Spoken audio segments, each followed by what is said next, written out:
Members, good afternoon. It's the appointed time. We have a quorum. I call to order the meeting of the panel on development. Agenda item number 1. Information papers issued since the last meeting, the details of which are set out in the agenda. The second agenda item is items for discussion at the next meeting. Would members please refer to LC papers number CB brackets 1423/2025 brackets 01 and 02, the list of outstanding items for discussion and the list of follow-up actions. The next meeting will be held on 29th of April, a Tuesday at 2:30 p.m. The administration proposes to discuss the two following items. 1. Preliminary development proposal of sites around Hong Kong Station and waterfront areas. And 2. The principal works Altame Water Treatment Works Extension Main Works Package 1 and PWP item number 9377WF Improvement of Water Supply to Northern New Territories. Mr. Tony Zhe, yes. Questions? I have no objections to the proposed items for discussion, but I think we really need to talk about how we are going to streamline the development process, because that can factor into the costs. I hope that we can move it up in the priorities to be discussed. So I urge the item to be discussed early on, basically. Development Bureau has raised this issue. It really has to depend on the schedule proposed by them, but I will convey your views to the Development Bureau. All right. Moving on to the next agenda item. The third agenda item is funding application in relation to the replacement and optimization of the land information system of the Lands Department. Now, this is a funding proposal. I remind members that in accordance with Rule 83A of the Rules of Procedure, members should disclose the nature of any direct or indirect pecuniary interests relating to the item under discussion before they speak on the item. I can see a lot of members have pressed the request to speak button. Welcome, officers in attendance. I'm sure you have information about the officers in attendance, members, so I will not read out the list of officers in attendance. Director of Lands, when you're ready, please give the presentation. Thank you, Chair. We would like to seek members' support to replace and enhance the Land Information System, in short LIS.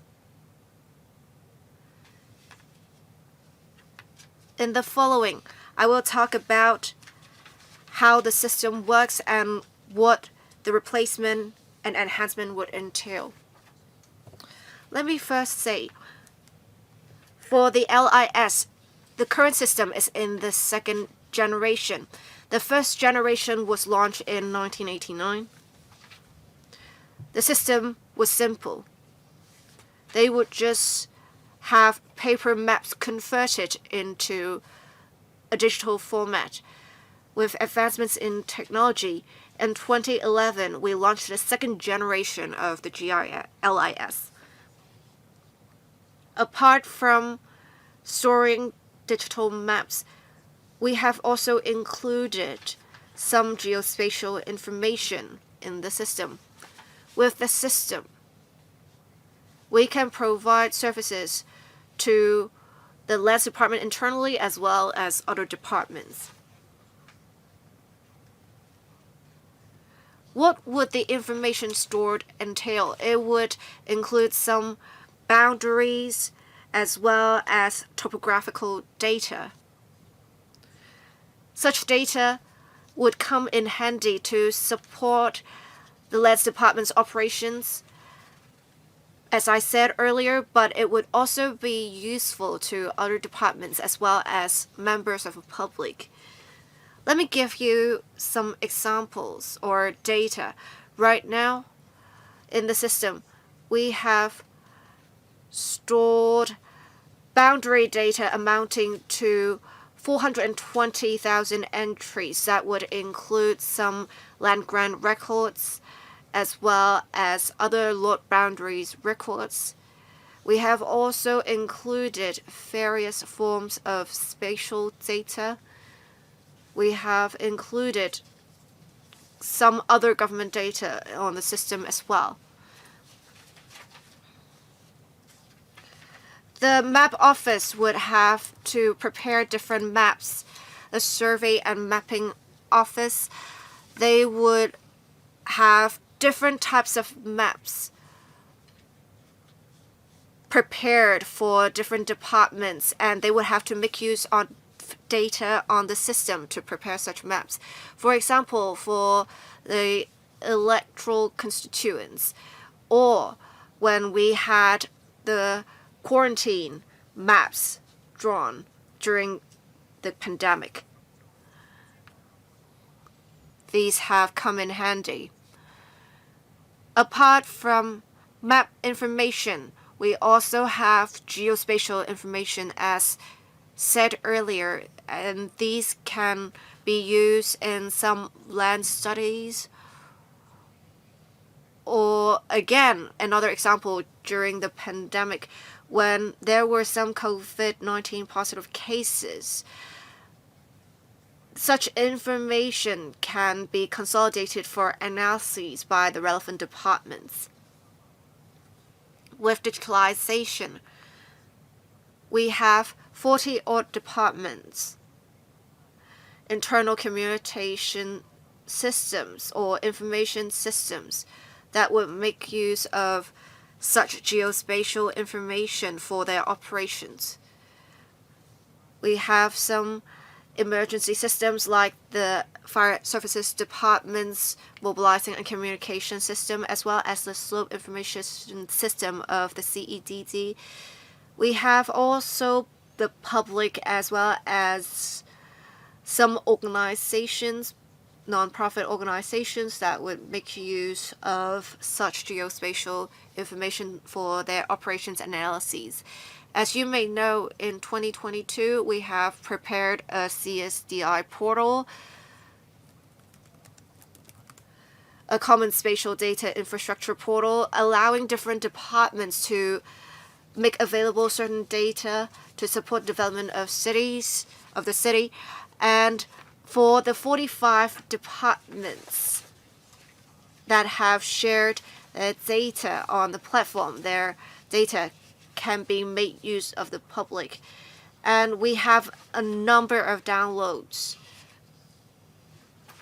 We have many of the data, actually 30% of the department's data coming from the LED's department, and we have had 7.6 billion service requests in 2024 for the API services.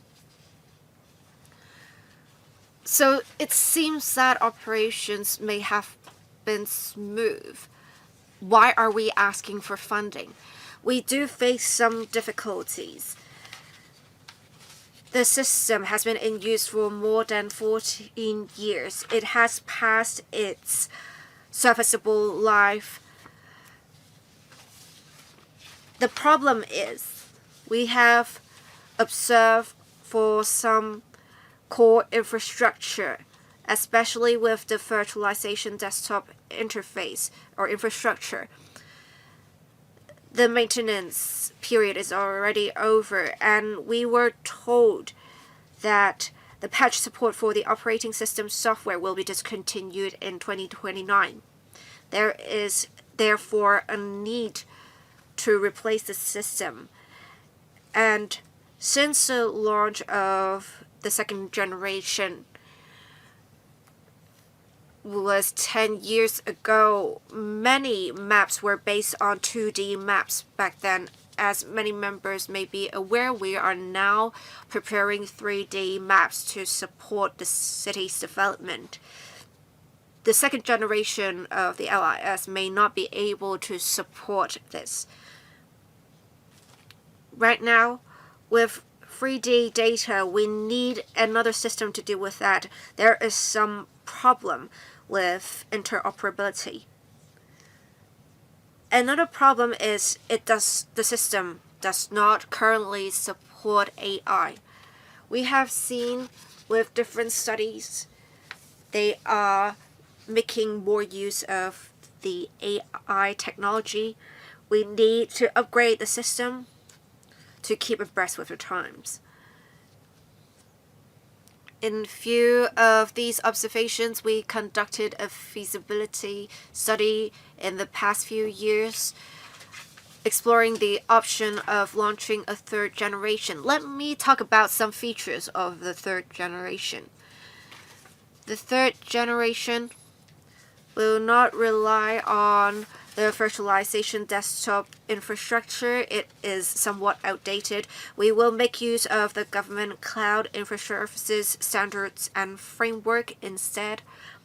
With the cloud services, we can have more secure and stable services. It also offers scalability. If necessary,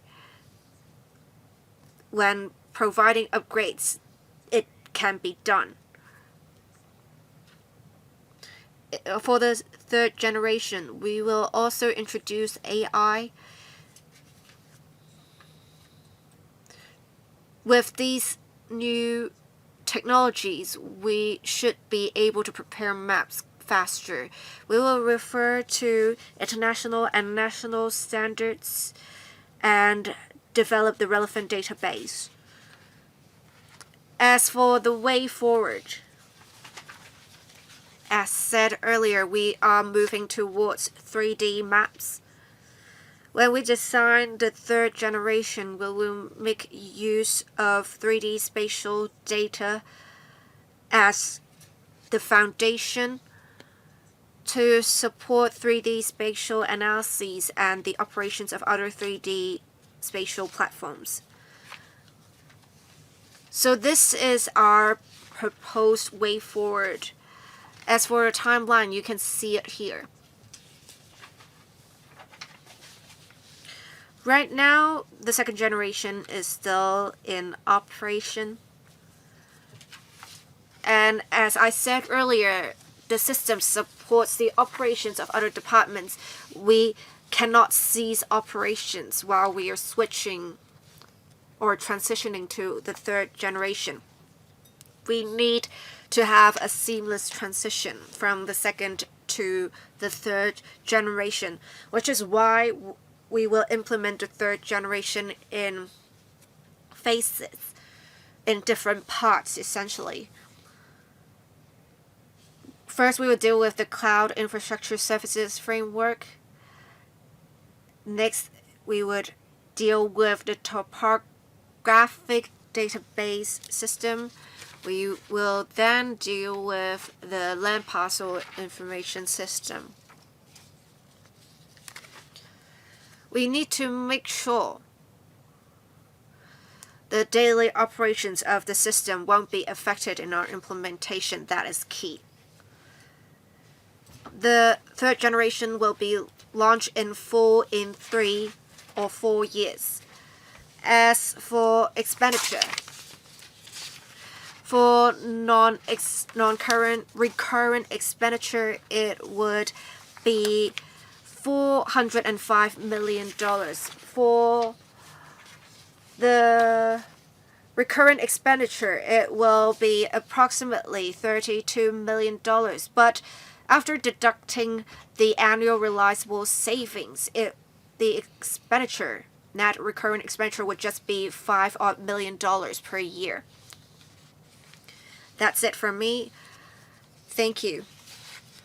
All right, thank you, Director. We have 10 members who have pressed the request to speak button. Mr. Lau Kok-fan, Mr. Ma Kong-kwok, Ms. Chen Yut-ming, Mr. Duncan Chu, Mr. Andrew Lam, Dr. Wendy Hong, Mr. Tony Tse, Mr. Gary Zheng, Mr. Lam San-keung, and Mr. Frankie Yik. I'll assign a 4-minute time limit. Mr. Lau Kok-fan. Thank you, Chair. I've got 2 questions.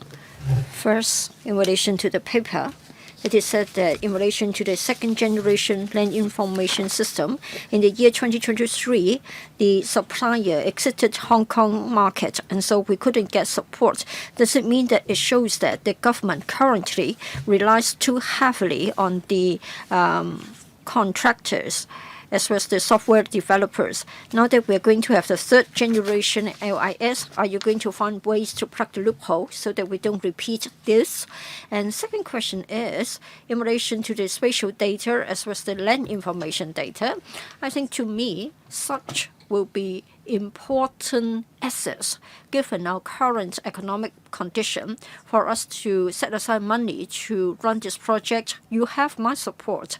But then what concerns me most is that when you get the approval from us, well, for the Office for Spatial Data under the Lands Department and the Development Bureau, I think you may want to set up a company so that you can operate commercially, G2B or G2G services, so that you impose a charge on the service and then you can generate revenue. Maybe it can be run on a membership basis or it can be a collaboration project. Have you ever considered this? Can this be opened up? Now, you have many worked projects and many private projects are also making use of BIM information. Don't you think that you can input such information into the system so that not just the office can get the information, but we'll also have 3D data in relation to the buildings, etc., so that all such can be shown on one single map? Director, thank you. Both questions are valid questions. First, procurement-wise, as to what can be done to minimize repeating what we are currently facing. Well, when it comes to the procurement, we'll be as open-minded as possible. We'll try to have input from both international and national providers. We won't rule out having open source software. And in fact, this is in line with our policy of the Digital Policy Office. And in this way, I think it can also minimize our future risk of the supply chain. The second question is about the provision of information and whether we are going to impose a fee on users of our service. Currently, via our 2G to LIS, we do provide information. Generally speaking, it is provided free of charge. This is in line with our open data policy. There is a justification.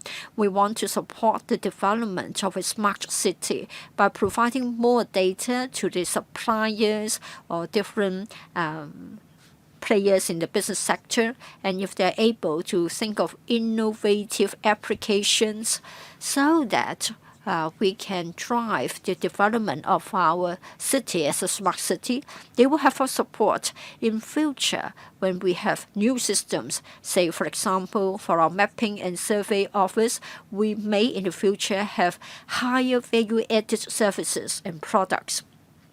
So for new products, we may have 3D spatial data. Would it be and should it be provided to the public generally free of charge? I think this can be explored. And in fact, we can try to charge a fee on the basis of cost recovery, or we can think of applying the user pays principle. I think this can be considered.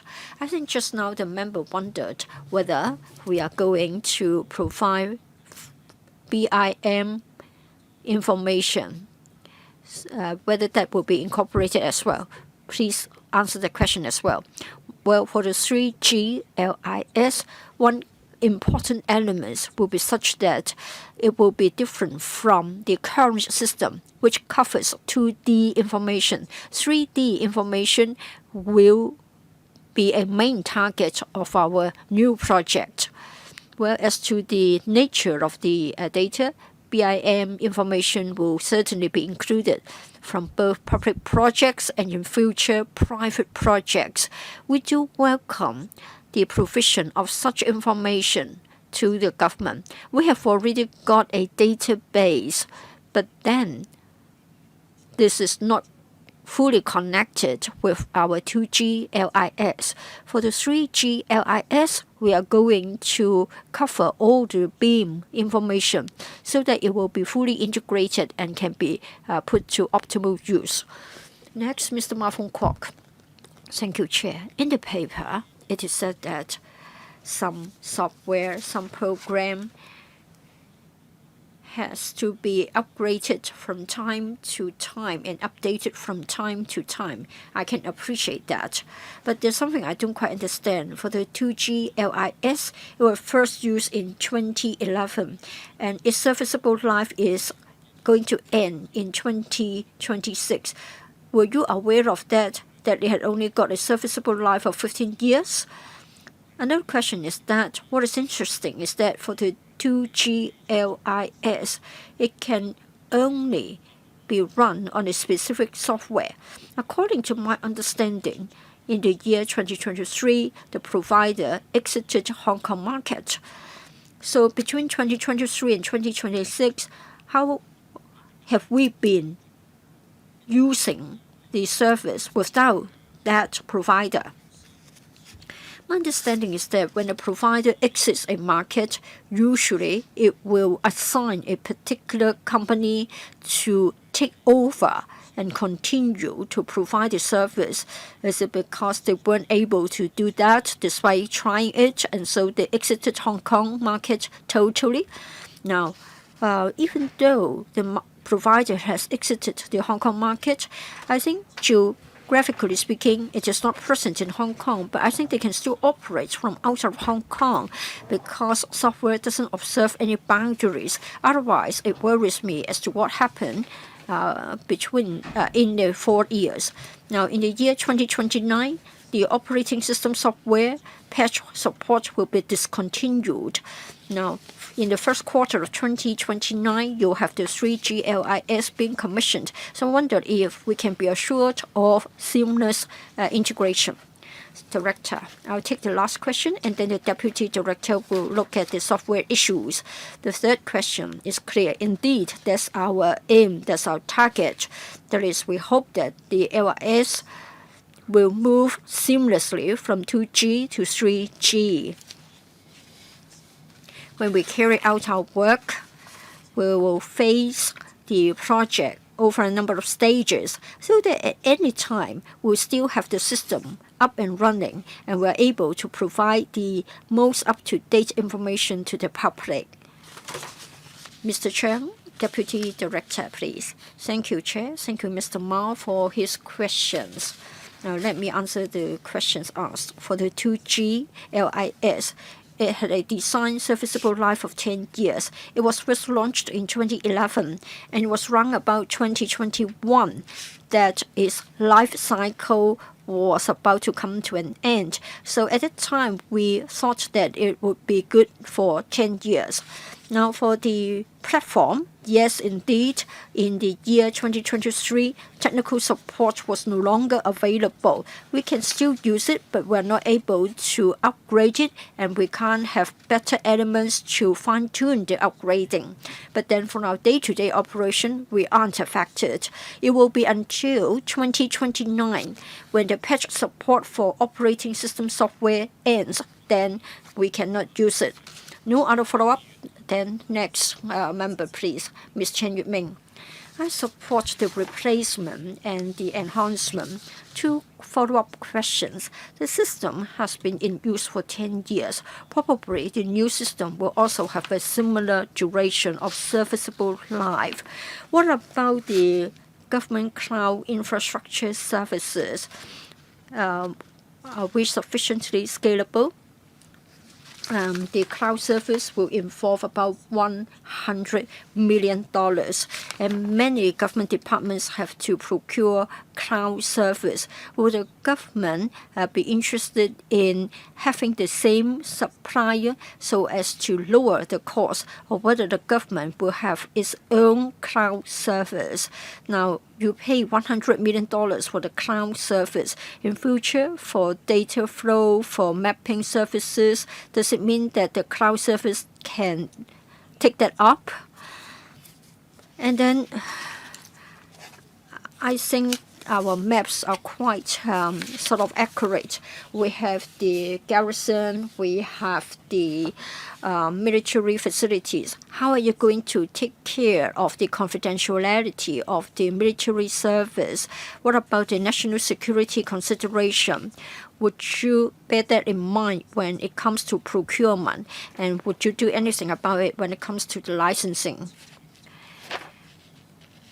Director, as I have said, for this system enhancement, we intend to use the government cloud infrastructure service.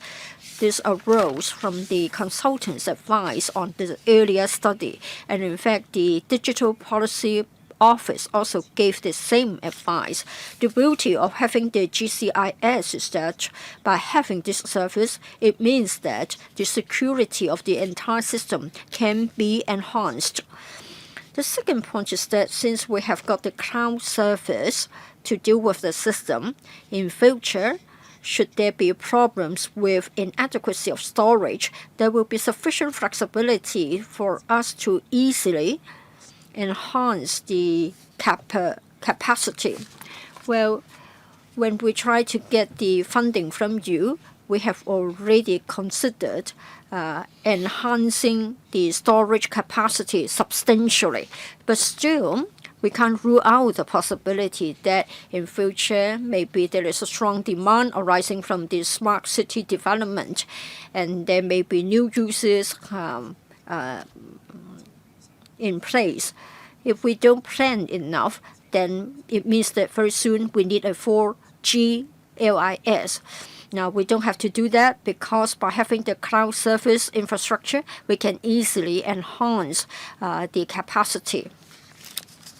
As to the second question, maybe I can defer to our Deputy Director. That's in relation to the sensitive information covering the military facilities. Deputy Director, when it comes to the handling of sensitive information, we do have a set of policy covering information security. 3G LIS will totally comply with our requirements. Well, for prison facilities, for the PLA facilities, on our 2D maps, we have a special handling. That is, we try to simplify the information. Prison facilities won't be shown in great details.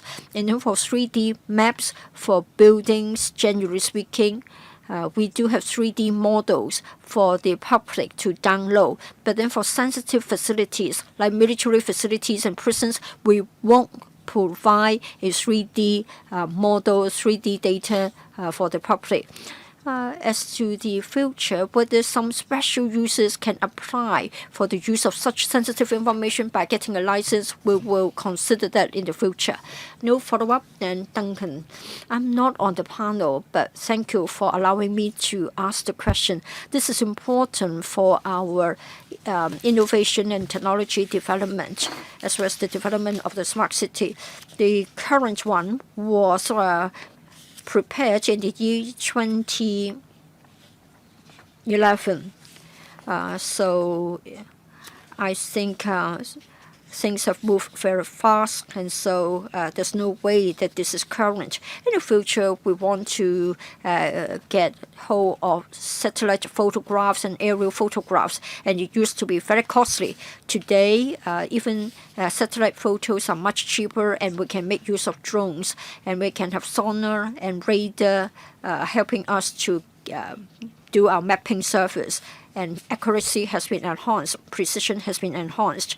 We can also rely on AI, but the maps themselves must provide a sound basis before we can apply AI to make use of them to provide applications like building safety, etc., and they can be real time. Now, you do have my full support of having the new LIS, but then what interests me is that you talk about the My Observatory, the Hong Kong e-mobility applications, etc. Can we be sure that all such will be aligned? You provide information to them. Can they, in return, provide more information to you so that you can develop more applications? Just now, a member considered whether we should impose a charge. You have my agreement as well. Would you provide 3D services entirely free of charge? For startups, I think they should be allowed to use the service free of charge. Next, the system will be ready in 2029. We would have an even more significant surge in data size. So will that be able to support that amount of data? We know that currently the cloud is pretty much saturated with many departments storing their data on it. Can the cloud really support the system smoothly?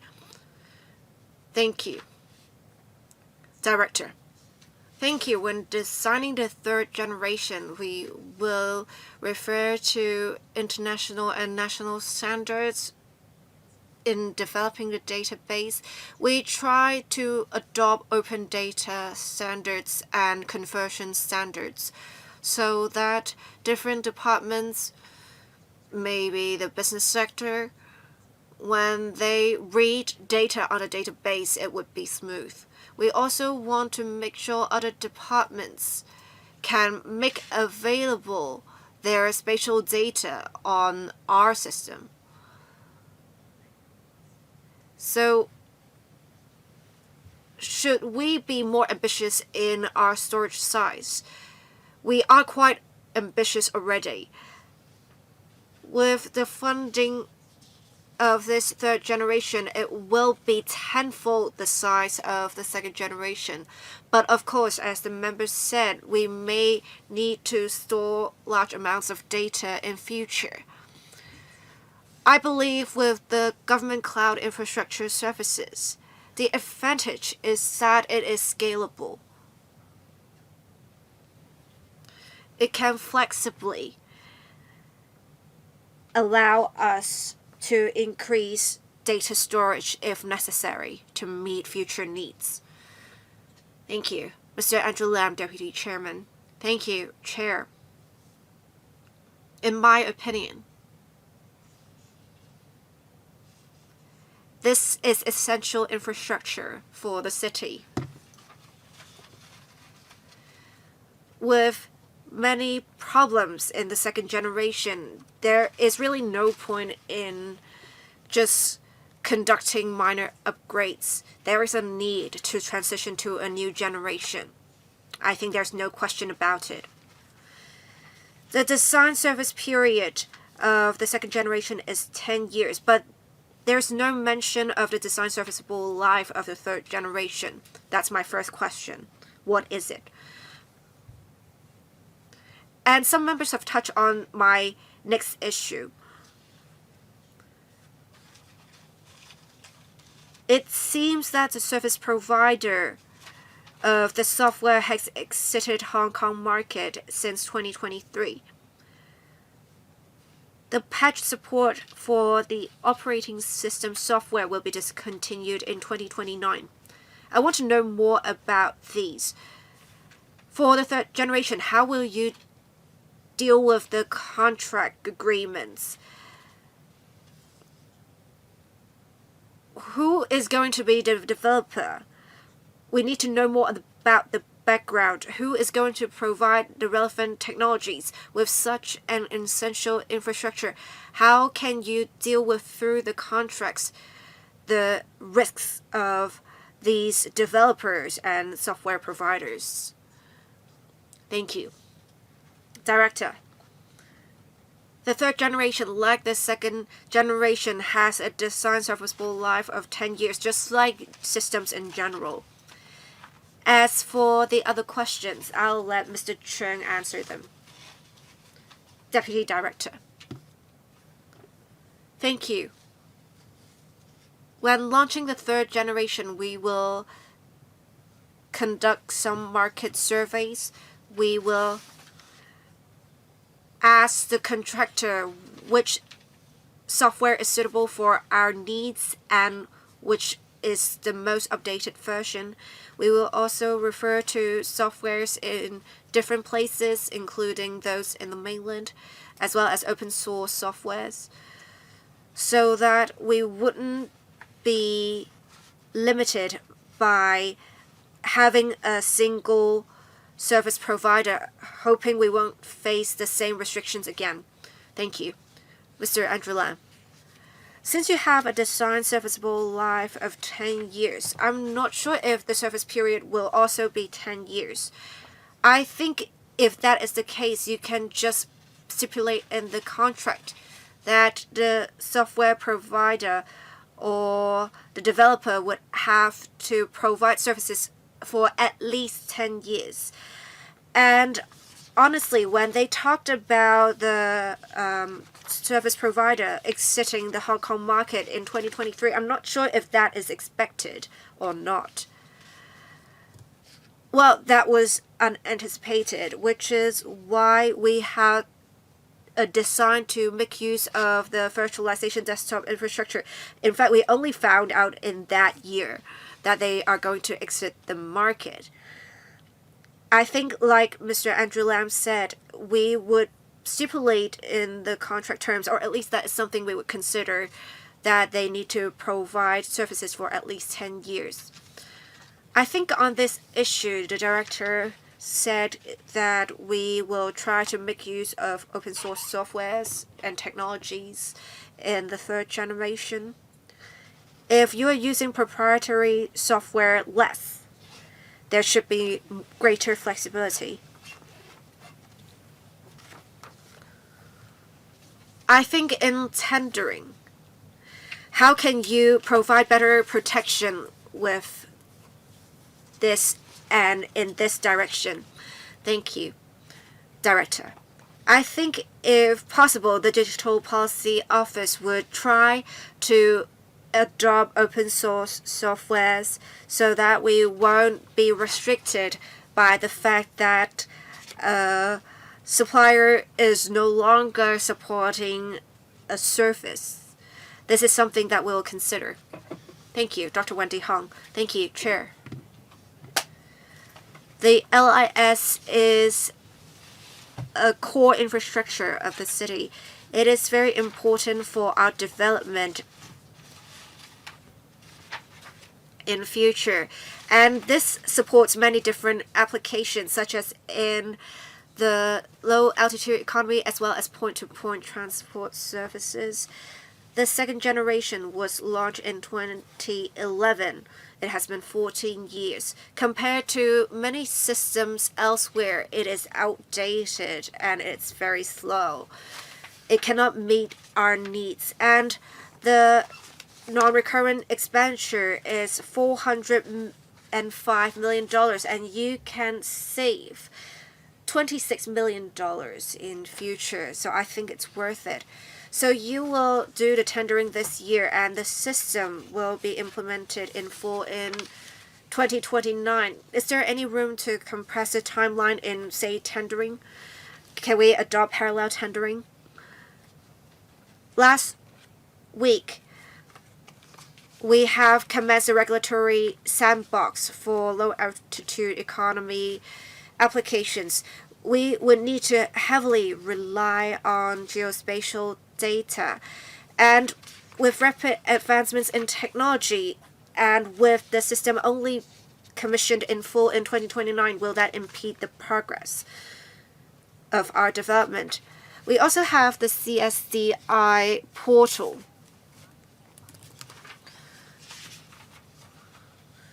We have different applications such as I Am Smart and Hong Kong e-mobility making use of the CSDI portal's data. We also have the business sector and other organizations that would make use of geospatial data on the system.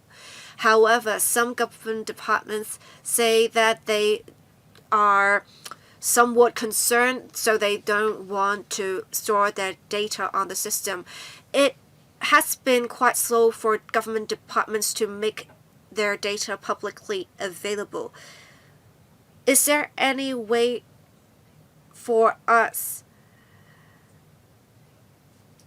to make the data available earlier? Because we have the spatial data being made use in different areas. Some may just be relevant to the land department's work, but some involve multiple departments, such as for drainage systems and utilities. Is there any way for us to break the barriers between departments and promote data sharing so that the third generation can actually benefit the public? Thank you.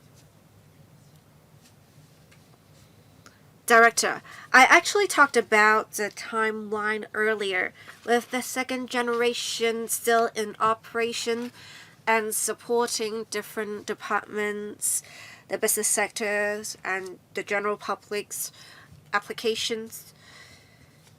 With us transitioning into the third generation, we have to be careful not to cease operations of the system at any time. So with the launch of the third generation, we'll implement it in phases. We have actually compressed the timelines for each stage. It will basically be completed within 1 to 2 years. This approach is taken to make sure that operations will not be affected, which is why we have a phased implementation, so that would make for the system to be commissioned in full in 2029. But this is just to make sure that operations will not be affected. As for the issue on open data, for the Lands Department, we are actually a pioneer in the area. Before the CSDI portal was commissioned, we have already been making available our data to the public. We want to make sure we have a platform for different departments to store their data. For example, we have some BIM data, and the database is dealt with by or developed by the Lands Department. The data came from the different departments. If feasible, we are encouraging departments to store their data on our system as soon as possible, and the data will be made available to the public. Thank you. Any follow-up questions? None? All right. Next to speak, Mr. Tony Tse. Thank you. As someone in the sector, I very much understand the importance of relevant data. So I support the replacement and enhancement of the LIS. I raised some concerns earlier, or I have some concerns earlier, but I believe there was already a clarification that data will be shared. We, of course, want to, after we have laid the foundations, make data available to different parties. Of course, we need to have regard to the sensitivity of data when making available such data to the public. In the paper, it was mentioned that there may be a problem with interfacing and interoperability. The director mentioned earlier that many departments would store their data on your system, perhaps through some interfaces. Have you considered other departments' operations if they have to put their data on your system, or if they have to make use of your system to access some data? Is there any problem with compatibility or interoperability? Would there be additional costs involved in their usage of the system? Do you have the relevant figures, or have you considered these? Mr. Chair, I'd like to thank Mr. Chair for his question. Now, in relation to the interoperability of the spatial data among departments, I think departments have been doing a good job. In particular, since we have got the CSDI, when departments share the data, they have to follow the data criteria within the framework of the CSDI.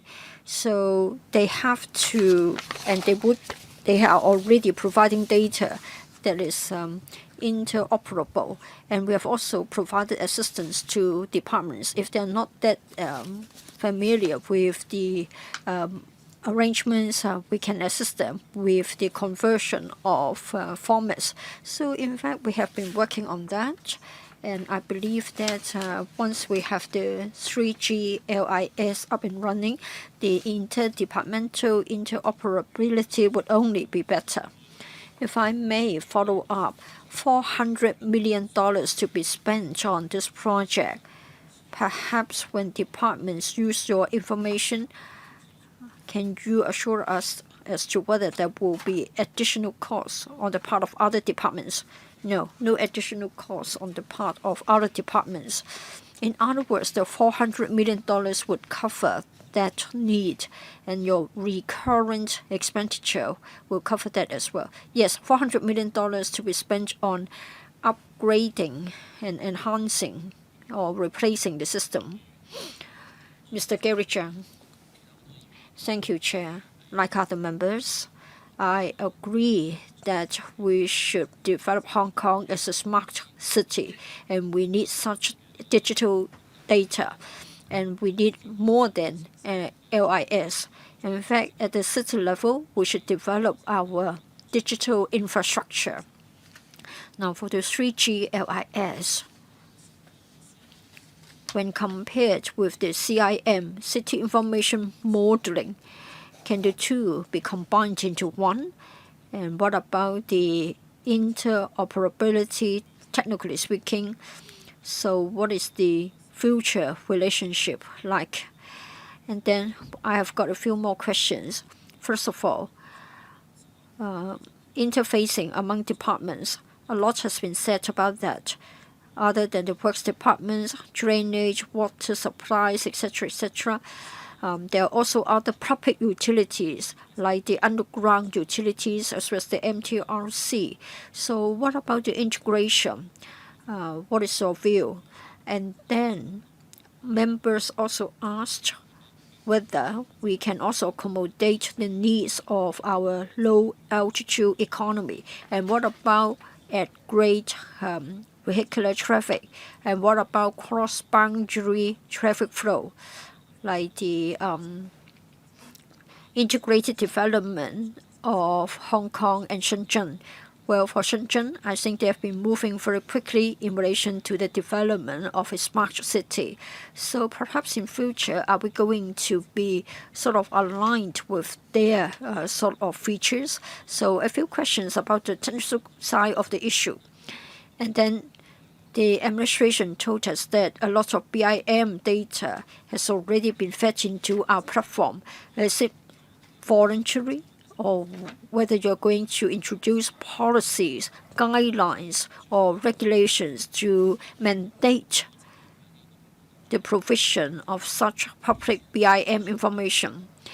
And then if this function is developed in such a way that it is more than just land-related information, that as it becomes CIM, would it be managed on a day-to-day basis by the lands department, or whether it will be taken up by like the digital policy office. Maybe that office would be a better agent to take care of that. Director, Mr. Zhang asked this question, like the relevant information from the public utilities, whether we can have them on board as well. I just want to say that the Lands Department has already got a database in relation to the public utilities, but then it shows the inadequacy of our current system, which is a 2D system. For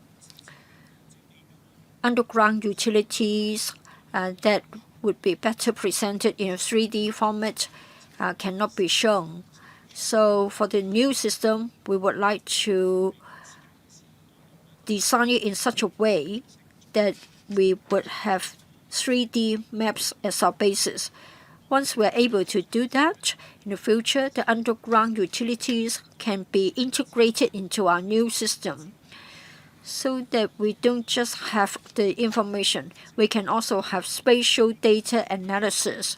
So that is one of the reasons as to why we want to get your funding approval to have this 3G LIS. As to questions like BIM, I would like to defer to Mr. Zhang. Yes, Mr. Zhang, please. Thank you. Thank you, Chair. Thank you, Mr. Zhang, for his questions. Let me answer his question about the CIM. Well, let me say this. For the spatial data we are processing, as well as the digital maps that we are providing, it can be regarded as the foundation for CIM. For us to develop a CIM, we can't just rely on the Lands Department or our LIS. We do need information from other departments or information data from the private sector as well. So I believe that the government may have to develop further thoughts on how we are going to develop Hong Kong's CIM. But then the Lands Department's LIS can provide a basis, a foundation for the future development of our CIM. Mr. Zhang also wondered whether we can have some sort of data exchange with other places.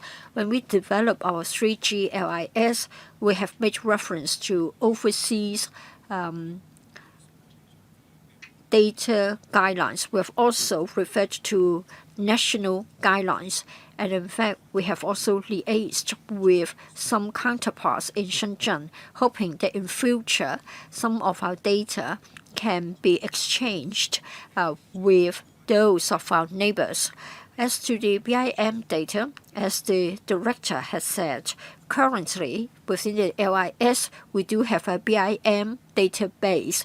From different works departments, we are collecting their BIM data arising from different projects, which is not voluntary.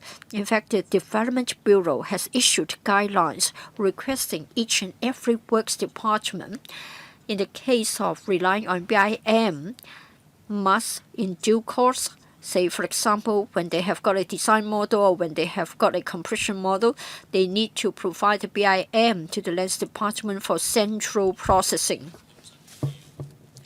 Next, Mr. Lam Sen Keung. Mr. Ma Fong Kwok and Mr. Andrew Lam asked my question. That is in relation to the exiting of the provider from the Hong Kong market. The administration didn't really explain why that happened and why and what we can do to safeguard against that.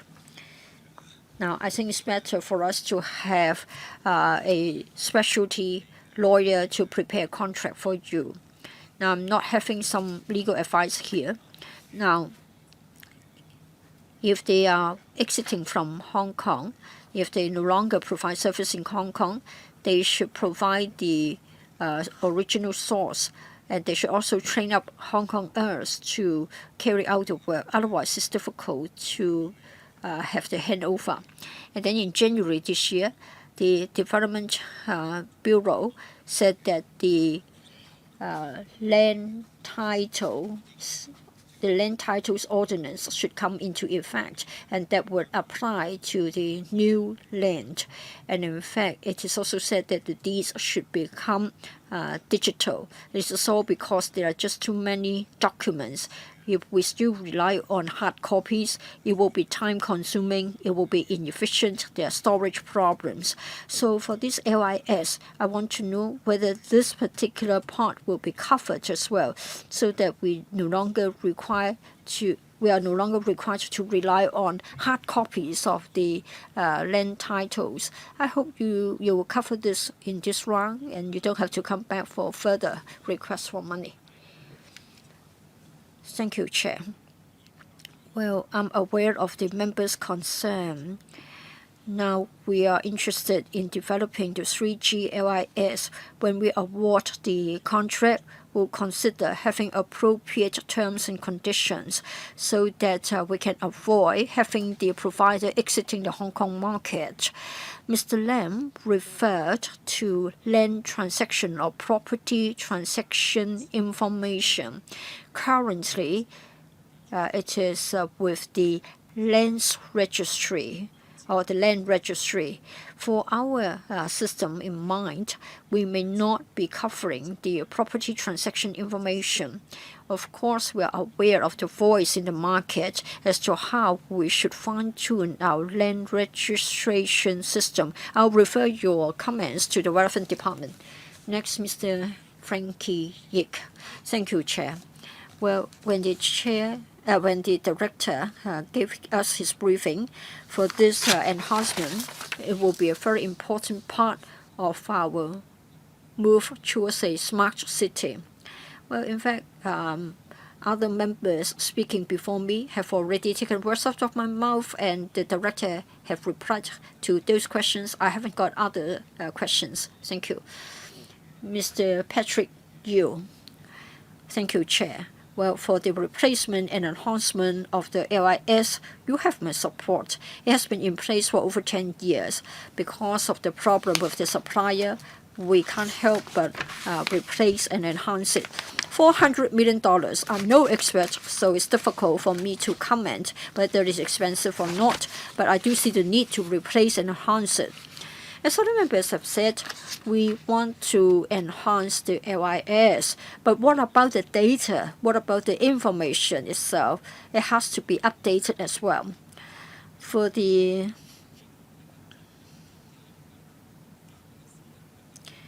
updating of our maps, do you have a cycle? Are the maps being updated once a year or once every 2 or 3 years? And then aerial photos. My understanding is that for aerial photos, nowadays you have got fixed-wing aircraft to take the aerial photos. Will this be updated? Are you going to rely on satellites to have the aerial photos so that we are more up-to-date and it can be more precise? Like in the case of the Northern Metropolis, developments are quick, and photos taken this year would be very different from those taken next year. Well, maps of different scales have to be converted manually. Now, we hope that with the new system, such can be automated so as to update the maps, in particular for small-scale topographic maps. And we do have an indicator. Instead of twice a year, it will be 4 times a year. In this way, the efficiency will be enhanced. And under the new system, we hope we can provide support to AI. We would like to have the GPU so that we can use AI to expedite the updating of maps. Currently, many AI topographic information can be of great assistance. So under the new system, we are sure that we can have that function as well. As to the latest development of drones, maybe I can defer to my deputy. All right. For drones, the Lands Department have been making use of them for 10 odd years. Recently, the government has been promoting the use of low-altitude economy applications. The Lands Department also submitted a sandbox recommendation, actually 2 of them. If both of them are accepted, we can make use of drones to do surveying more efficiently. We hope that the Civil Aviation Department can relax the height restriction, allowing drones to fly higher and faster. That should enhance efficiency. We were also hoping that we could have remote landing functions for drones allowed. Say we can operate from North Point a drone in Yunlong. We have commenced the testing of the applications. As for whether we are purchasing satellite images, we are. We have acquired some satellite images. We have also made use of AI to generate from satellite images captured at different times, analyze the changes, and we can then deploy our surveying teams for actual surveying to enhance efficiency. Thank you. It's now my turn to speak.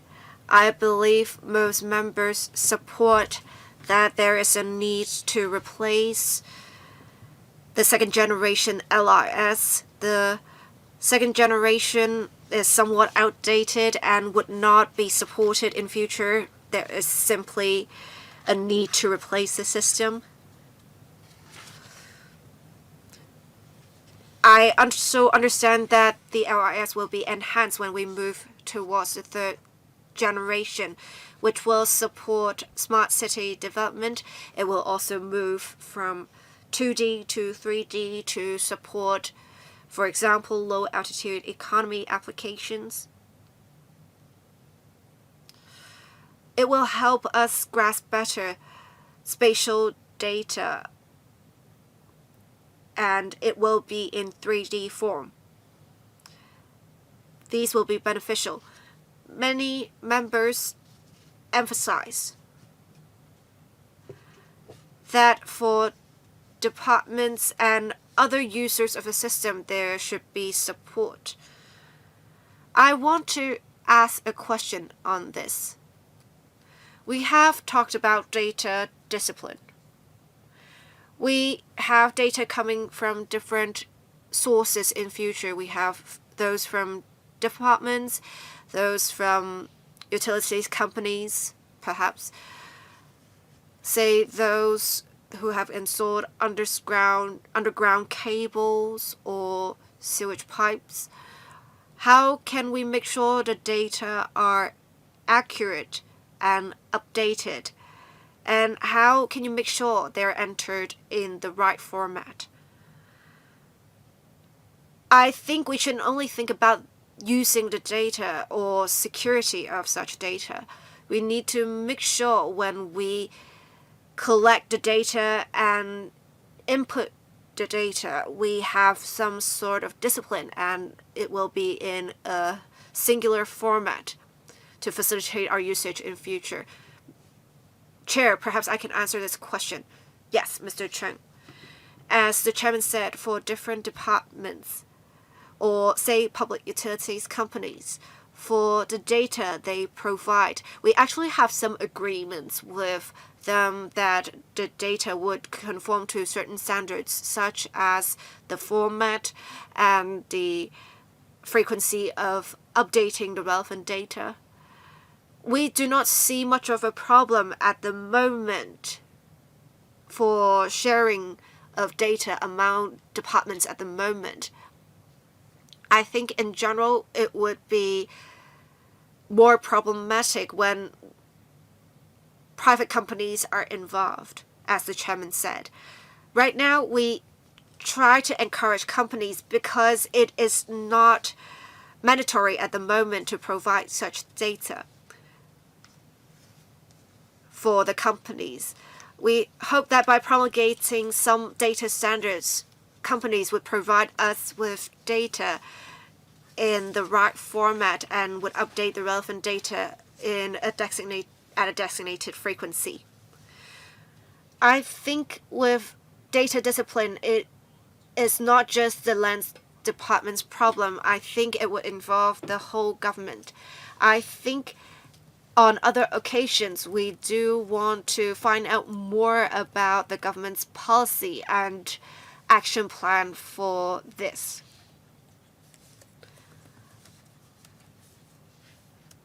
I understand that government departments, there's not as much of a problem with data discipline, but say with BIM data coming from contractors, we of course want them to store their data on the system, but we need to make sure the data are in the right format and conform to our standards. It is an important policy issue. Unfortunately, due to time constraints, we can't go into the details today. I think in general, members support this funding proposal, and they think it's worthwhile, the project. I hope that the project can be implemented as soon as possible and effectively. Thank you. That ends the discussion of this item.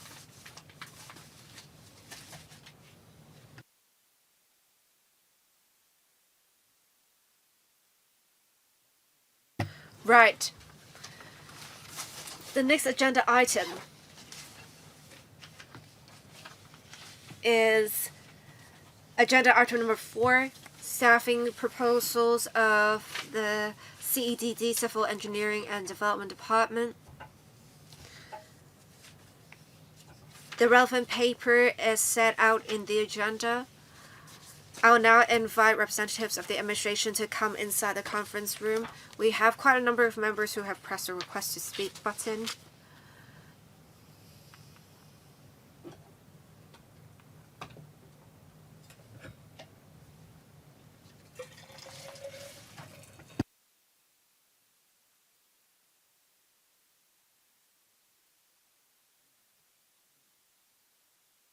All right. I think members or the representatives of the administration have to prepare the PowerPoint presentation. Perhaps we can first ask the senior government official to give a brief presentation first, or introduction first. Undersecretary, Mr. David Lam. Thank you. Right now, we have 6 time-limited directorate posts. They will lapse on 31st of March this year. That would include various posts of D3, D2, and D1. We think that we do not have to retain all 6 posts. We only need to retain 1 post to promote the work of South Lantau eco-recreation facilities. And with reference to the workload of the Self-Development Office and the Sustainable Lantau Office, we will consolidate the 2 offices. I will now ask my colleague to give a PowerPoint presentation on this. Thank you. I will now ask Mr. Fong, Michael Fong, the Director of Civil Engineering and Development, to give a presentation. Can you hear me? Right.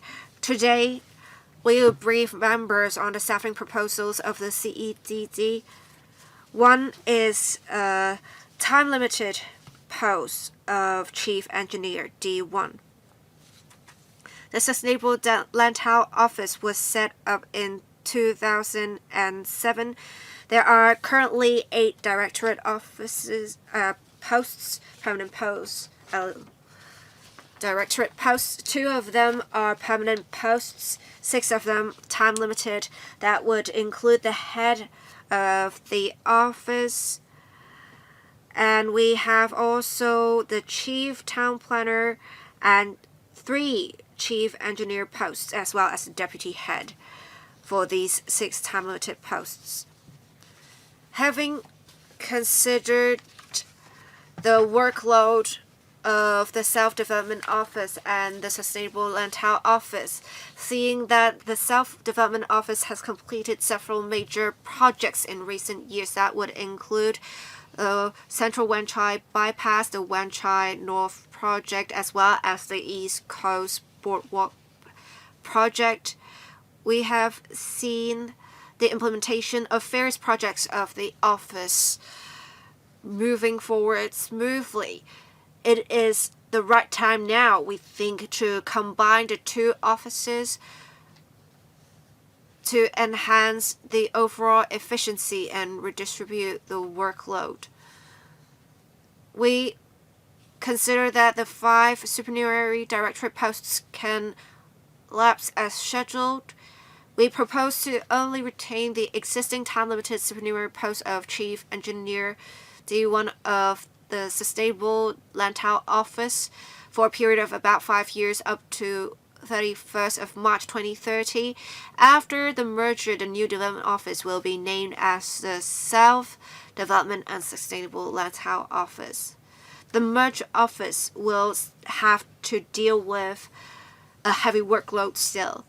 Let me talk about the work of the existing Sustainable Lantau Office. It is currently dealing with the project of the Tung Chung New Town Extension. Half of the first phase infrastructure works have been completed. The second phase will commence gradually in the coming months. We target to complete the entire project in 2030. As for the Khao Yi Chau Artificial Islands project, we will continue to complete the work on planning and study already underway. The office is also conducting studies on the Sunny Bay Reclamation, Road P1 Taiho to Sunny Bay section, and road network enhancement to South Lantau. The office also has in Mui Wo, Tai'o, and South Lantau conducting improvement works. These works will be completed between 2026 and 2029. On conservation and recreation initiatives, in Q1 of this year, we will invite the market to submit expressions of interest on South Lantau Eco Recreation Corridor and the Ex-Lama Quarry site. We are also undertaking the expansion works for the mountain trail networks. Through the Lantau Conservation Fund, we have been funding relevant conservation and recreation initiatives. As for the South Development Office, the office is currently undertaking various site formation and infrastructure projects. These will be completed between 2025 and 2030. They will provide a large number of units in future. The Self-Development Office is also undertaking various road network projects. The Round the Island Trail will be completed in 2031. We will also continue to complete the boardwalk works. In Q1 of this year, we have opened part of the boardwalk on the east side that will be completed at the end of this year. In West Kowloon, we are also undertaking various improvement works. The Self-Development Office's major function, one of the major functions, is to undertake works in West Kowloon Cultural District. They will continue to undertake the works for the integrated basement and the public infrastructure works. We right now have 6 directorate posts in the South Development Office. We have one post of chief engineer that will lapse in 2028, as shown in blue here.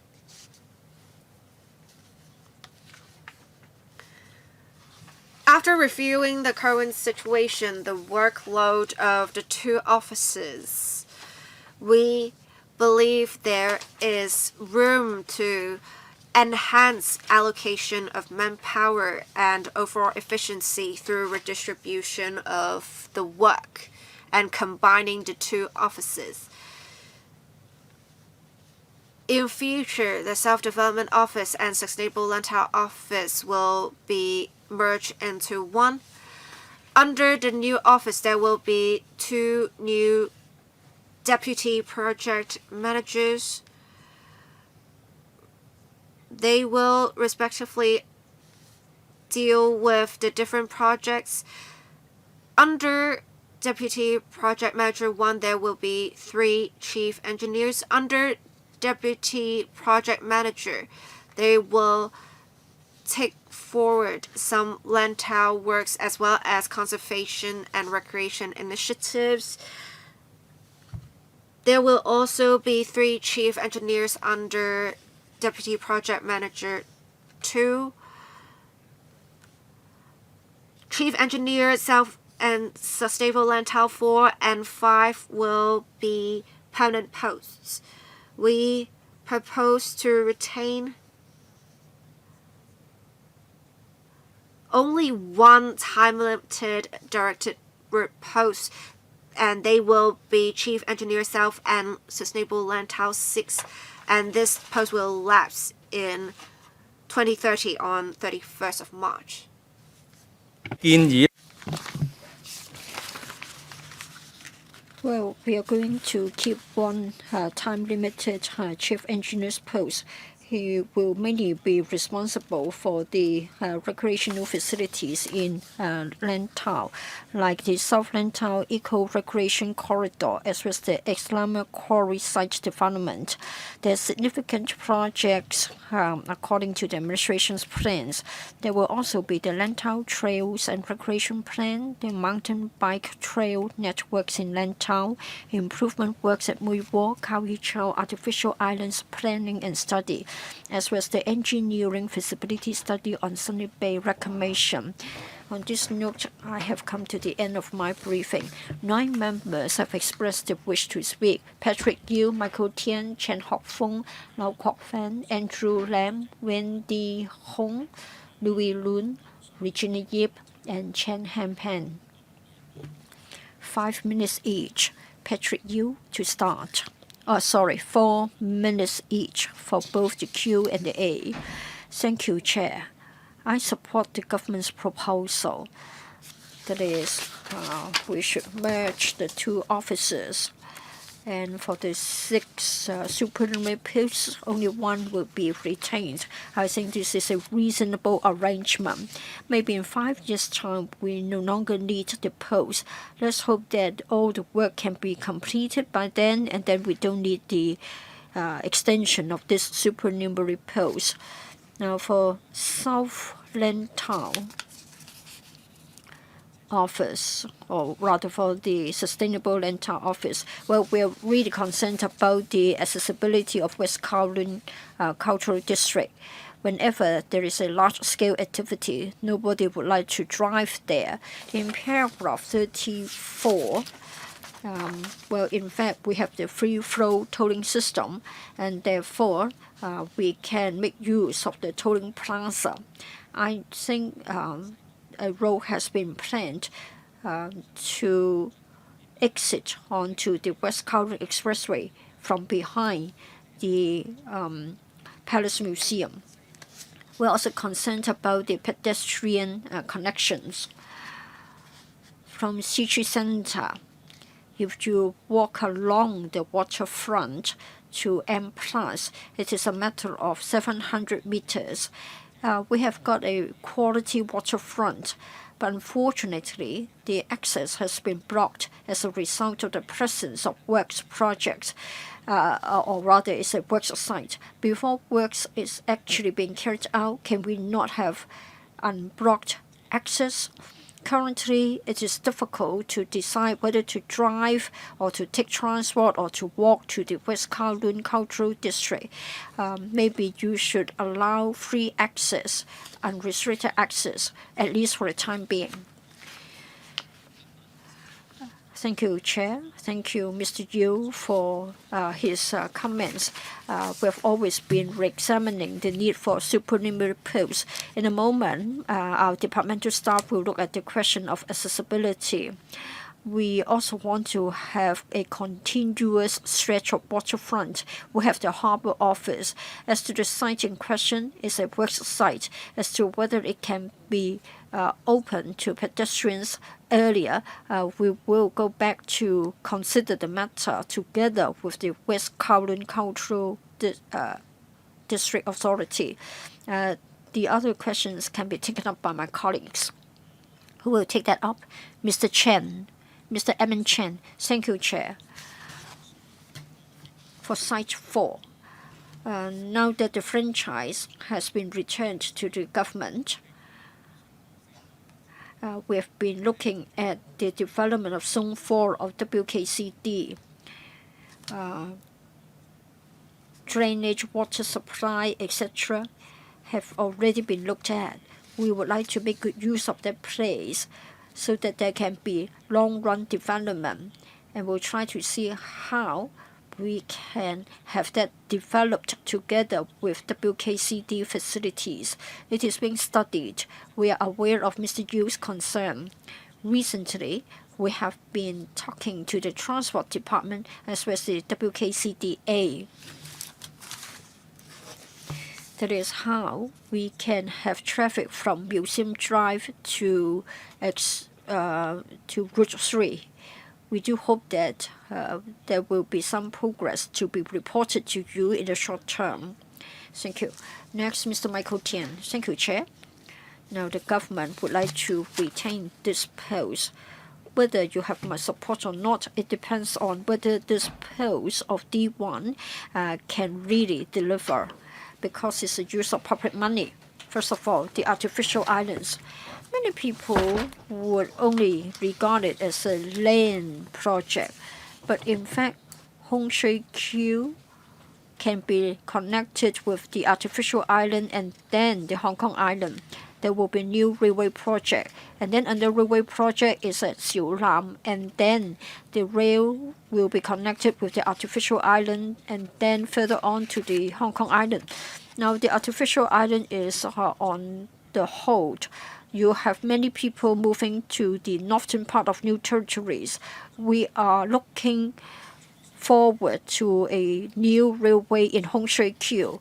Now, it is said that it will only be commissioned in 2035. If we haven't got this Hong Shui Kiu railway being well connected with other railways, then it is useless. And not to mention people living in Tuen Mun. If it is not being extended, then there's no way that the Tuen Mun residents can benefit from the project. Now, if you cannot deliver in time, it means that we are not able to better integrate into the Greater Bay Area. So you need to be concise. How you can have partial reclamation so that we can have Hong Shui Kiu and Hong Kong Island connected by rail. So otherwise, it's not value for money. And then for Southland Town, all the time we've been talking about having high-end tourism development, resort villages, beach, etc. I think we need a 4-lane carriageway linking up northern and southern part of Lantau from Sunny Bay, serving the international travelers. In year 2023, you started a study. expected to be finished in 2025-26, would you consider the possible land uses like having a race course? Would you consider that? Yes, Director. 3 points here. The artificial island does provide a suggestion about having a railway link with Hong Shui Kiu, development in Southland Town, and then reclamation at Sunny Bay. Well, for the Hong Shui Kiu Shanghai link, I think this facilitates integration with the Greater Bay Area. Now, for Hong Shui Kiu to the artificial islands and then Hong Kong Island, well, if you are aware of our plans, we would like to have this rail link. This is because the artificial island will be sort of like an expansion of the Hong Kong Island, and this rail link can also have us connected with the northern metropolis. So this rail link has a lot to do with the artificial islands. So we have got many works projects being planned. We need to set the priorities right. For the artificial islands, it will be a main source of land supply in the long run. But then when it comes to the prioritization, well, currently we will set our eyes, we'll set high priority for northern metropolis. And then it depends on our resources, and then we will decide on the priorities. What we are saying is that currently we are going to emphasize the northern metropolis first, but it doesn't mean that the artificial islands will only start construction after the northern metropolis has been completed. Well, for Lantau Island, many people would like to have better links between the southern as well as the northern parts of the island. Well, for the part nearer to the Disneyland, I think what's preferable is to consider two options: Mui Wo linking up with Siu Ho Wan, and then another one is going to the Discovery Bay. Well, in fact, it's a direct link, and it is very easy. And within this year, we're going to share our views with you. And then for Sunny Bay reclamation, we're having a technical feasibility study. At first, we thought for Sunny Bay reclamation, we may have to set up a depot for the railway so as to support the rail link between the artificial islands and Hong Shui Kiu. So we need to have a technical feasibility. We have to check how much land can be reclaimed and whether technically it is feasible. So we are looking at the reclamation scope and the technical feasibility. For the land use, I think it depends on further plans for the artificial islands and Sunny Bay. Mr. Tian did come up with different ideas. I'm sure such could be possible options. There are constraints like altitude or building height restrictions as well as noise restrictions. Residential development may not actually be that feasible. Thank you. Next, Mr. Chen Hopfeng. I would like to praise the department for being so proactive. Seldom do we see departments coming forward to suggest a merger of different offices. You have my support. Now I have a question for you. For the South Development Office, it's mainly for the urban area, Hong Kong Island as well as part of Kowloon. For the Hong Kong Island and Kowloon, I think there is little land left for development. The major development potential lies in the northern metropolis. Now you have the merger of the South Development Office as well as the Sustainable Lantau Office. Can we not have more time-limited posts so that in 3 years' time we can further scaling down of the merged office? Now after the merger, the SDO will still be a large office. Yes, Lantau is a sort of big area, big place. Can we turn more posts into time-limited posts, so that maybe in 3 years' time, 5 years' time, we can have further reviews of this establishment. Well, for time-limited posts, we did take a good look of them. For those that would no longer be needed, we won't seek extension. As to whether we should convert permanent staff into time-limited posts, that would affect our work. Maybe on the face of it, you don't see any new development potential in the urban area. But then this office is also responsible for the clearing and development of 3 urban squatter areas. Now we are redistributing the duties and we are merging 2 offices. For time-limited posts, every time when we try to create a new post, we will be very cautious. For established posts and substantive posts, in fact, time and experience have told us that such posts are needed. All right, any follow-up questions? If not, Mr. Lau Kuo Fan. Thank you, Chair. I think a timely review of manpower and establishment is definitely well appreciated. The Self-Development Office and the Sustainable Land Tower Office have done good work. We also have the Invigorating Island South Office doing some work in the southern part of Hong Kong. So I think the proposal is worth supporting. Can you tell us how much you're saving exactly with this merger, though? That's my first question. Second, for the Self-Development Office and the Sustainable Land Tower Office, some posts will lapse. But then in the West Development Office and the North Development Office, there are many projects being taken forward in the areas. I actually really appreciate the CEDD conducting various studies, such as the logistics study in Hung Shui Q. That is actually led by the CEDD. I did not expect that.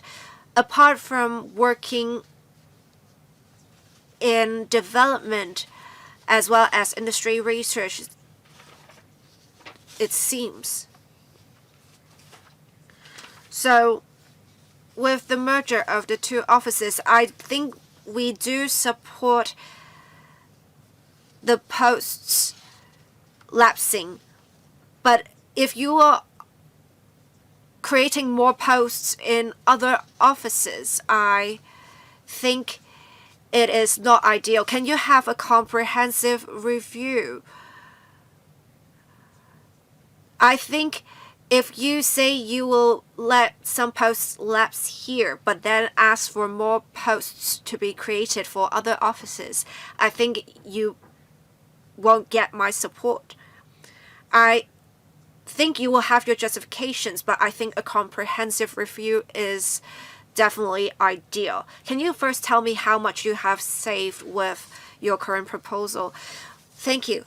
If we're talking about staff costs, we have allowed 5 posts to lapse, and that would save us approximately $15 million. As for manpower deployment within the whole department, I'll let the relevant director supplement my answers if necessary. It is actually mentioned in the paper. You can see our organization charts, the job descriptions of the different officers. We have considered the workload of the whole department, and thus we are proposing to retain only 1 time-limited D1 post. We do thank the member for mentioning the workload of the West and North Development Offices being quite heavy. We hope that with the use of technology, we can go smart and use less manpower to do more things. Thank you. Director, anything to add? Well, I do have something to add. For the CEDD, and I myself would actually assess the workload of various offices from time to time. If necessary, I do assign some tasks from one office to another. We would also deploy officers from one office to another. For this proposal in particular, if you can refer to paragraph 50, for non-directorate staff, right now we have 200 of them. It will be decreased to 184. The decrease of 16 would mean 4 being eliminated. The other 12 would actually be internally deployed to the West and North Development Offices to support the projects that are to be taken forward in future to meet the extra demand, as the member mentioned. Thank you. Mr. Andrew Lam. Thank you. I would say this because we are faced with a tight fiscal position. We need to make sure we are continuously decreasing establishment. And honestly, I'm highly sensitive to this issue.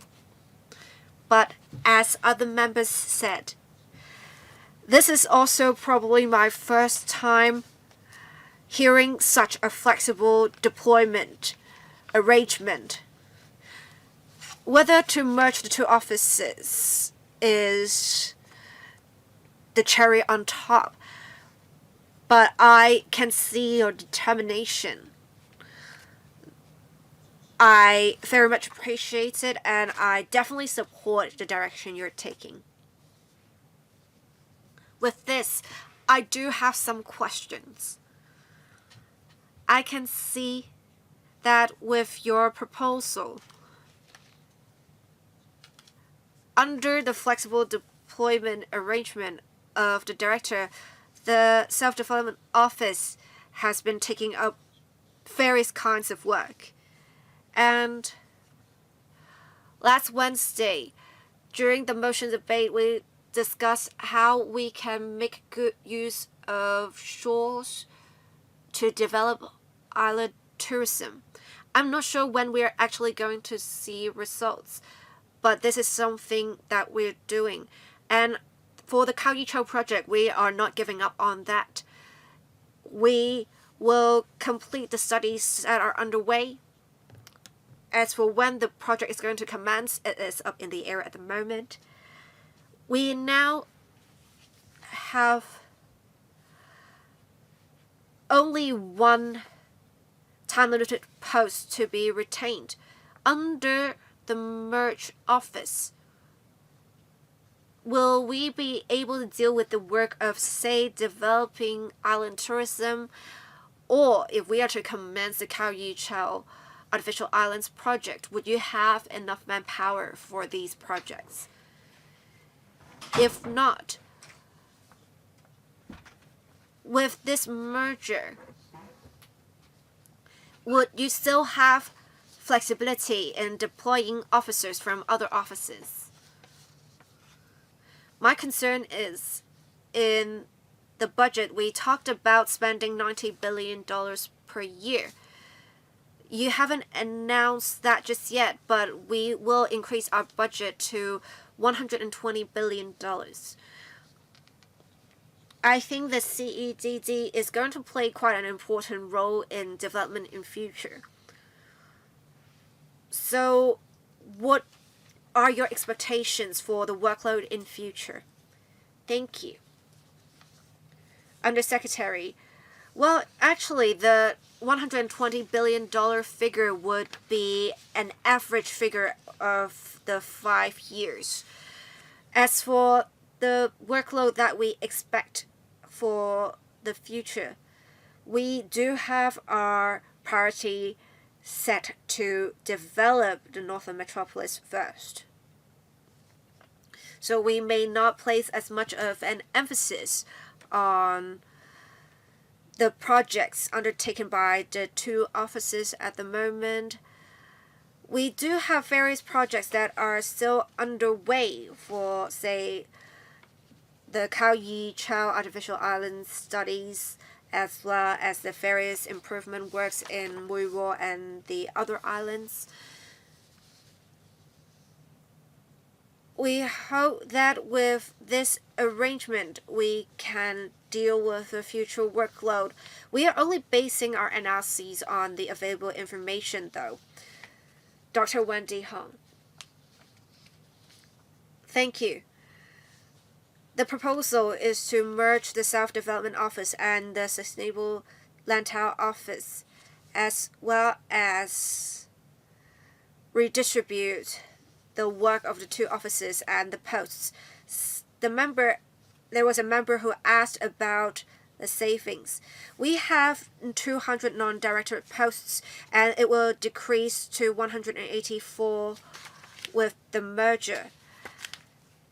How much can we save in staff costs? And for directorate and non-directorate posts, in total, how much have we saved? Thank you. Under Secretary, I will see if the department has any specific figures. If not, we may give a written reply after the meeting. I can give some supplementary information. As said earlier, right now, for the 200 non-director posts under the two offices, after that it will decrease to 184. As said earlier, some of them will be deployed to other development offices to support the additional workload in the other offices. We are only deleting 4 posts. Unfortunately, I do not have the specific figures. I can provide the figures on savings for the deletion of these 4 posts after the meeting. Thank you. Dr. Wendy Hong, any follow-up questions? None. Thank you. Mr. Louis Leung. Thank you. I read the paper and heard the presentation given by the director. You're merging the two offices and you would let 5 time-limited posts lapse and only retain 1 time-limited post. I definitely support that. I very much appreciate the efforts. In paragraph 50, we talked about the non-directorate posts to support the directorate posts in the combined office. Before, there were 209 directorate posts in the two offices. It will be decreased to 184 with the merger. As the director said, some non-directorate posts will be deployed to the other development offices. I think we can talk about the figures. Before the merger, the two offices would have 14 directorate posts. That would include some permanent posts as well as time-limited posts. After the merger, you would only have 9 directorate posts. Then that would mean the 5 lapsed director posts. So that would be a 30% decrease. You would decrease the non-directorate posts from 200 to 184. The decrease is 8%. I know you can't really draw any direct comparisons between directorate and non-directorate posts, but I would ask if you have introduced technology and big data analyses so as to decrease the number of non-directorate posts even more. It doesn't have to be a deletion of the post. You can just redeploy the officers. Have you been doing this? Thank you. Under Secretary, I can give you some brief answers first. As the member said, it is hard to draw direct comparisons because directorate officers are not doing frontline work, they would provide steering, high-level steering. I don't think you can really draw direct comparisons between directorate and non-directorate posts. Non-directorate posts can consist of different positions. They may be clerical officers, there may be engineers. Whether we can introduce technology also depends. If we need engineers to visit sites, it may not be possible to introduce technology in that regard. For clerical officers, however, we can make good use of technology. But we are looking at how we can introduce technology into the workflow to enhance efficiency. As for how we can make use of AI and go smart, I think perhaps the director can supplement my answers. Director. As Mr. Lam, another member, said, the CEDD's workload in future is very heavy. We will be the main party in the development of the Northern Metropolis.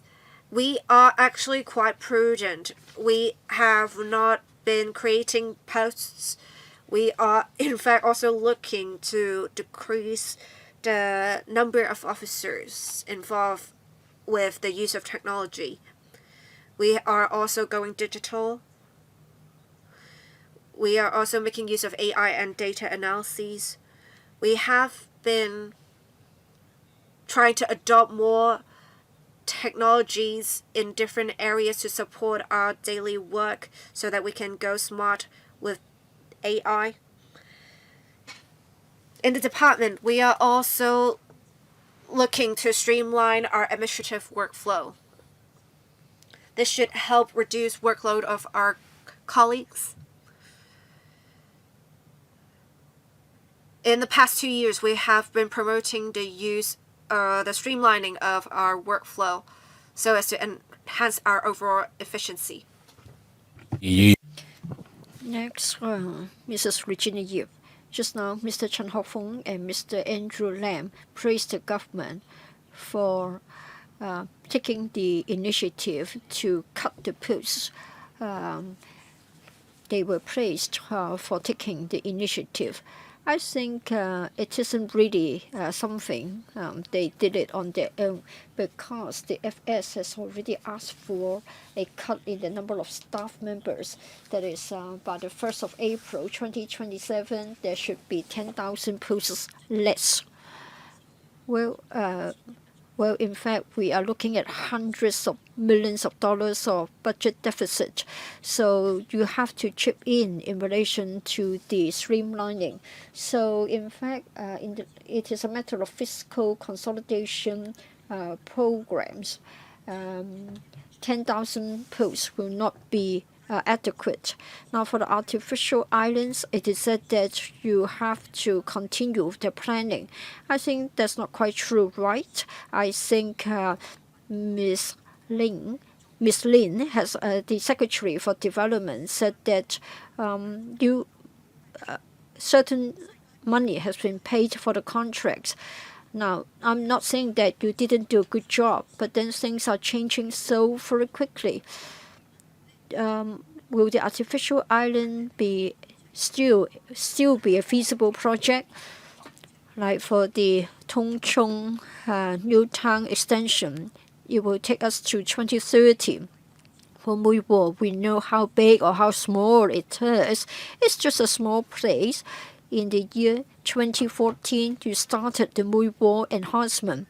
You have got phase 1, phase 2, and yet to start phase 3. And you are spending over 10, 20 years just on Mui Wo. So in future, please don't use as much time. Do you need the post up to 2030?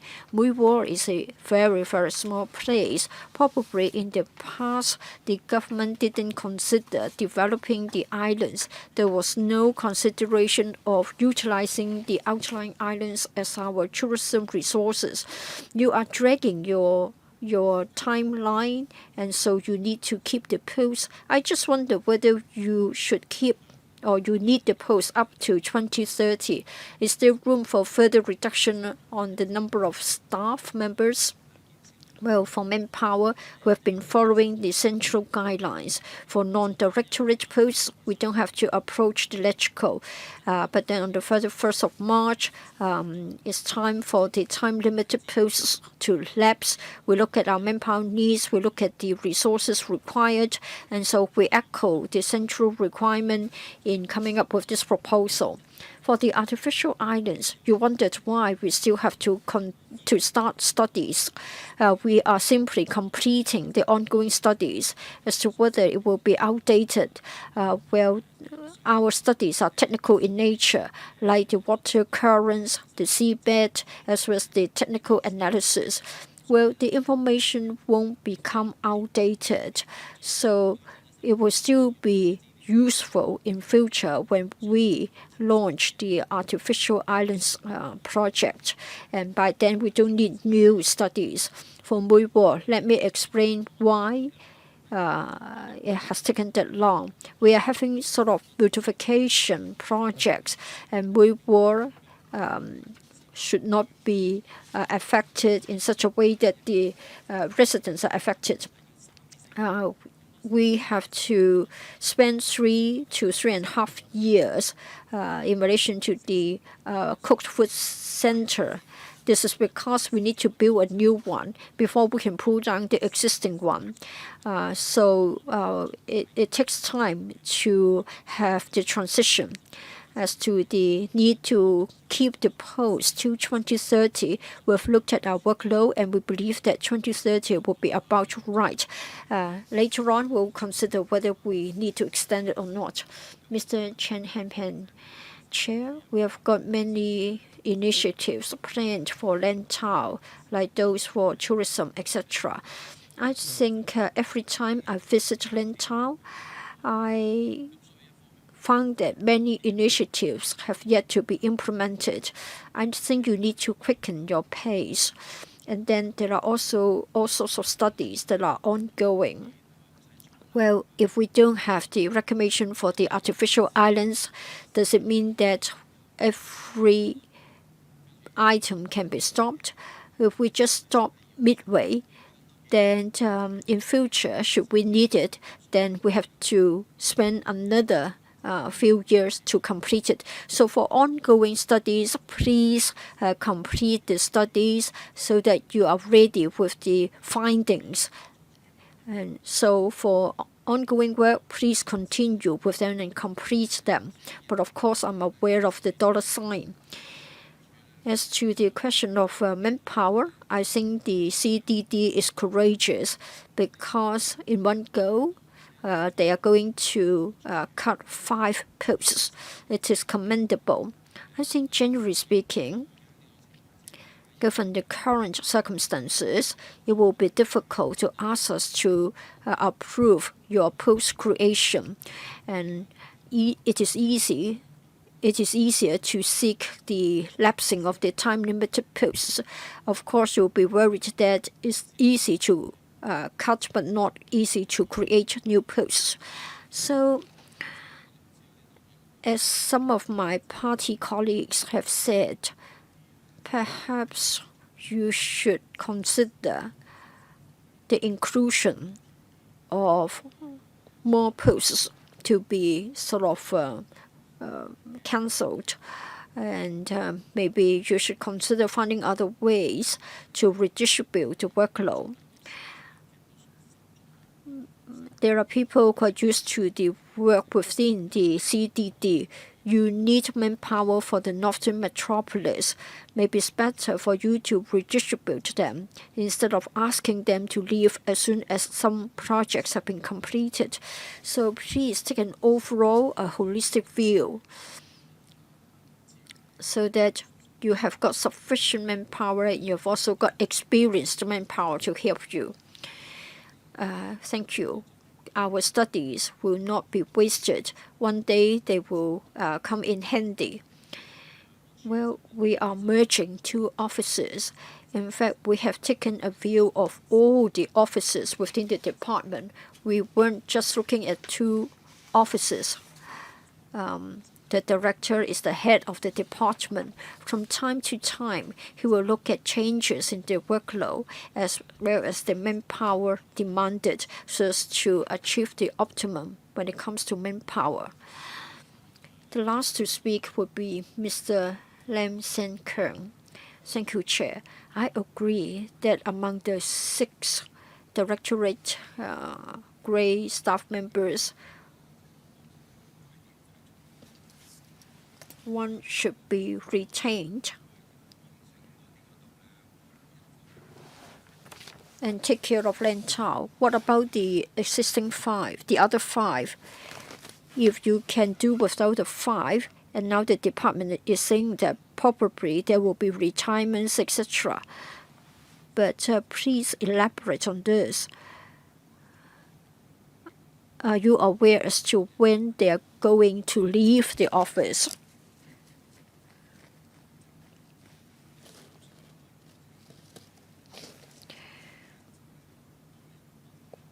Well, with more manpower, then more will be helping out.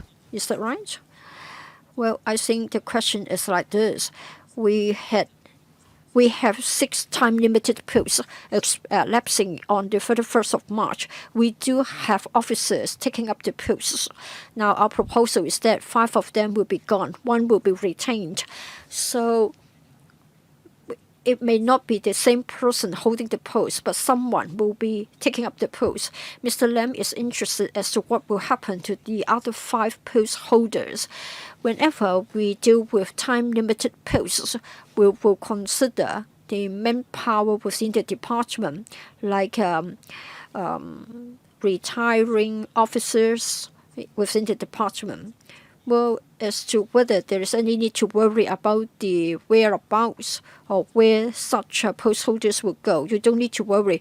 We will try to match the number of posts with our establishment. Well, I think we have completed the discussion. In the course of it, I think members in general are in support of the reorganization, so to speak. So the 2 offices will be merged and a number of supernumerary posts will be lapsed. So I think it is commendable. So from what I heard, I don't think we oppose the referral of this item to the ESC. All right. Next item, AOB. I haven't got anything under AOB. Members, if you haven't got any proposals, so meeting adjourned. Thank you.